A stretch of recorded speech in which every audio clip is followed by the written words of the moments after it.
अस्सलामुअलैकुम वरहमतुल्लाहि वबरकातुह। आपको बाबा लफ्ज़ कुकिंग में खुशामदीद है।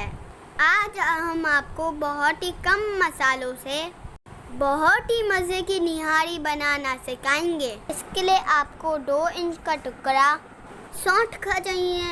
इसे पहले हवन दस्ते पे मोटा मोटा पीस लें, वरना ये आपके ग्राइंडर को तोड़ देगा। 1.5 बड़ा खाने का चम्मच सौंफ, 1.5 बड़ा खाने का चम्मच सफ़ेद ज़ीरा ले लीजिए। अब इन तीनों चीज़ों को मसाला पीसने वाली मशीन में पीस लीजिए। ये तकरीबन 5 बड़े खाने का चम्मच पाउडर बनेगा। अब एक टुकड़ा जायफल का ले लीजिए। हम यहाँ पे आपको ज़्यादा दिखा रहे हैं, प्लीज़ इतनी नहीं लीजिएगा।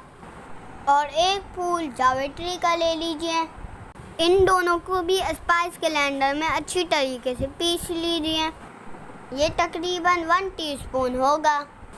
1 टेबलस्पून नमक ले लीजिए, 2 टीस्पून आंवला मिर्च और 1 टीस्पून देगी लाल मिर्च का पाउडर ले लीजिए, 1 टीस्पून गरम मसाला पाउडर और 3 टेबलस्पून लहसुन अदरक का पेस्ट ले लीजिए। एक बड़ी प्याज को काट लीजिए और अब पतीले को चूल्हे पे रखें। 1.5 कप घी शामिल कर दीजिए। घी पिघल जाए तो इसमें कटी हुई प्याज शामिल कर दीजिए और चम्मच हिलाते हुए इसे मीडियम आंच पर गोल्डन ब्राउन होने दीजिए। जब अच्छी तरीके से गोल्डन ब्राउन हो जाए तो इसमें 750 ग्राम गोश्त शामिल कर दीजिए। अब इसको थोड़ी देर प्याज के साथ भून लीजिए और नलियाँ शामिल कर दीजिए।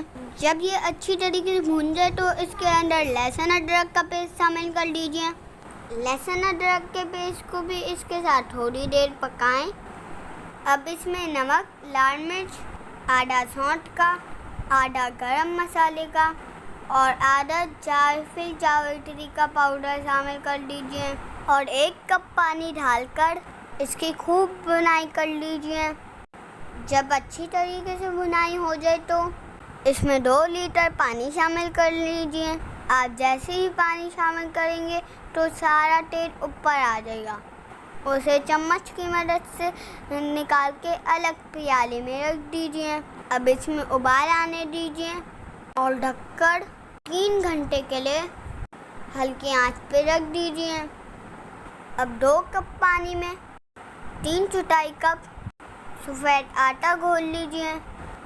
ढक्कन हटाकर देख लीजिए कि अगर गोश्त गल गया है तो और पानी तकरीबन 1.25 किलो रह गया है तो इसमें घोला हुआ आटा शामिल कर दीजिए, मगर इसमें बहुत एहतियात करनी है।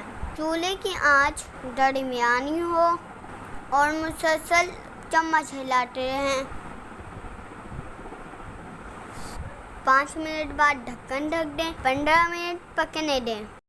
अब इसमें सौंठ, जीरे और सौंफ वाला पाउडर, गरम मसाला पाउडर और जायफल जावित्री पाउडर जो हमने आधा रख दिया था उसको भी शामिल कर दीजिए और चम्मच चलाकर मिक्स कर दीजिए।